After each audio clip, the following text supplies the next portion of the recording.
মাতৃভক্তির কথা উঠলেই মনে পড়ে যায় বাইজিদ বুস্তামি রহমতুল্লাহ আলাইহের নাম।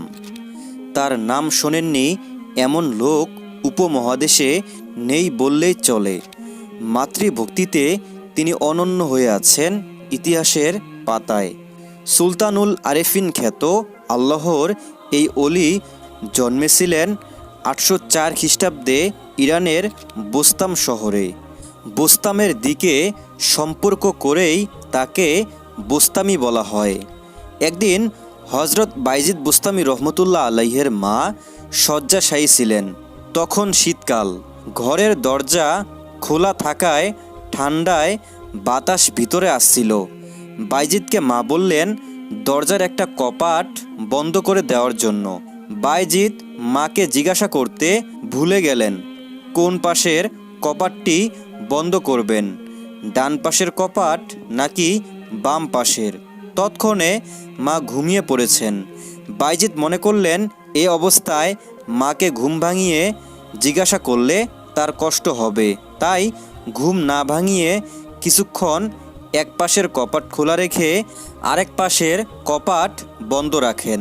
আবার কিছুক্ষণ অন্য পাশের কপাট খোলা রেখে অপর পাশেরটি বন্ধ রাখেন। এভাবে সারা রাত কাটিয়ে দিলেন। মা তাহাজ্জুদের নামাজ পড়তে উঠে বাইজিদকে এ অবস্থা করতে দেখে জিজ্ঞাসা করলেন, বাইজিদ তুমি এমন করছো কেন? তিনি ব্যাপারটি খুলে বললেন। এরপর মা আনন্দে বুকে বাইজিদকে জড়িয়ে ধরে আল্লাহর দরবারে দোয়া করেন, প্রভু তুমি আমাকে এমন সন্তান দান করেছ, ধন্য আমার জীবন। তার মর্যাদা তোমার বন্ধুদের সারিতে অন্তর্ভুক্ত করো। অন্য একদিন রাতে হজরত বাইজিদ পড়াশোনা করছিলেন। বাবা তার বাল্যকালেই ইন্তেকাল করেন বিধায় বাবার সেবা করার সুযোগ না হলেও মায়ের যে খেদমত তিনি করেছেন তা খুবই আশ্চর্যজনক। একদিন বাইজিদ বুস্তামি রহমতুল্লাহ আলাইহের মা গভীর রাতে হঠাৎ ঘুম থেকে জেগে পানি খেতে চাইলেন। বাইজিদ বুস্তামি রহমতুল্লাহ আলাই পানি আনতে গিয়ে দেখেন ঘরের মশকে পানি নেই।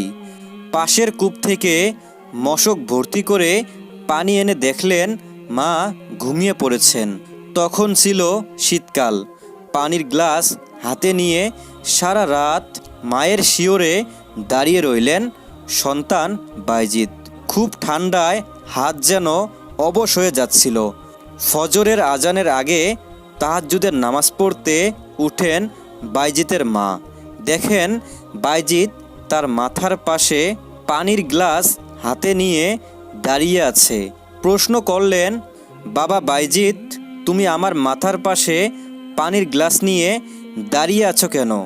তিনি বলেন, মা আপনি পানি চাইলে মশকে পানি না থাকায় পাশের কূপ থেকে পানি নিয়ে আসতে দেরি হয়ে যায়। এসে দেখি আপনি ঘুমাচ্ছিলেন, তাই আপনার কষ্ট হবে বলে ঘুম ভাঙানোর চেষ্টা করিনি। আপনি কখন ঘুম থেকে জাগ্রত হয়ে পানি খোঁজ করেন, আর যদি হাতের নাগালে পানি না পান হয়তো কষ্ট পাবেন। এ কথা ভেবে পানির গ্লাস নিয়ে দাঁড়িয়ে আছি। বাইজিদের কথা শুনে মায়ের আনন্দে বুক ভরে যায়। তাহাজ্জুদের নামাজ পড়ে মা আল্লাহর দরবারে দুহাত তুলে দোয়া করলেন, হে আল্লাহ আমার বাইজিদকে সুলতানুল আরেফিন হিসাবে তোমার বন্ধুর দফতরে অতি মর্যাদার আসন প্রদান করো। সুলতানুল আউলিয়া হজরত বাইজিদ বুস্তামি রহমতুল্লাহ আলাই বলেন, সেদিন মাতৃহৃদয়ে সেই অকপট প্রাণখোলা দোয়া আল্লাহর দরবারে পৌঁছে সঙ্গে সঙ্গে মঞ্জুর হয়ে গিয়েছিল। ফলে আমার বর্তমান এ অবস্থা। কারণ মহানবী সাল্লাল্লাহু আলাইহি ওয়াসাল্লাম বলেন, 3 ব্যক্তির দোয়া আল্লাহর দরবার থেকে ফেরত হয় না। 1 মাজলুম, 2 মুসাফির, 3 পিতা মাতার দোয়া। হজরত বাইজিদ বুস্তামির বংশধারা হল আবু ইয়াজিদ, তাইফুর বিন ঈসা বিন সরুশান, আদম বিন ঈসা বিন আলী আল বুস্তামি। জীবনের বেশিরভাগ সময়ই তিনি ইবাদতে কাটিয়েছেন নিজ বাড়ির নিভৃতে অথবা মসজিদে।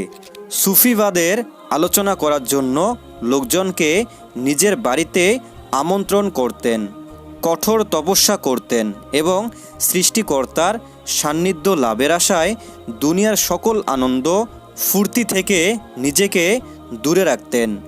বাইজিদ বুস্তামি রহমতুল্লাহ আলাই বলেন, তোমরা যদি এমন কোনো ব্যক্তি দেখো যার কাছে অনেক কারামত, সে বাতাসে উড়ছে, তা সত্ত্বেও তোমরা আশ্চর্য হবে না, তাকে অলি মনে করবে না, বরং সে শরীয়তের আদেশ নিষেধ মেনে চলে কিনা সেটাই দেখো এবং শরীয়তের সীমারেখা হেফাজত করে কিনা।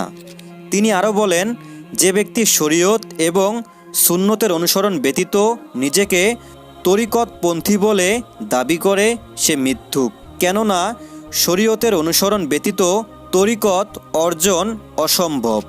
আমি দীর্ঘ 40 বছরের কঠোর সাধনায় আল্লাহর নৈকট্য ভাজন হওয়ার জন্য শরীয়তের জ্ঞান এবং সে অনুযায়ী আমলের চেয়ে বেশি গুরুত্বপূর্ণ অন্য কিছু পাইনি। তিনি সর্বদা আল্লাহর জিকিরে মগ্ন থাকতেন। তারপরও বলতেন, ওহে মাবুদ, সারা জীবন আমি আপনার নাম স্মরণ করেছি একান্ত উদাসীনভাবে। আমি এক চরম অকৃতজ্ঞ। জানি না আপনার সাথে আমি সাক্ষাতের যোগ্য বলে বিবেচিত হব কিনা। 874 খ্রিস্টাব্দে 261 হিজরি সনে লাখো ভক্তকে শোক সাগরে ভাসিয়ে চিরকালের জন্য বিদায় নেন এই মহান সাধক। প্রিয় বন্ধুরা, ভিডিওটি ভালো লাগলে অবশ্যই একটি লাইক দিতে পারেন, আর এরকম ইসলামিক নিত্য নতুন ভিডিও পেতে আমাদের এই ছোট্ট চ্যানেলটি সাবস্ক্রাইব করে রাখতে পারেন, যাতে করে নিত্য নতুন ভিডিও ছাড়ার সঙ্গে সঙ্গেই আপনার কাছে পৌঁছাতে পারে ইনশাআল্লাহ।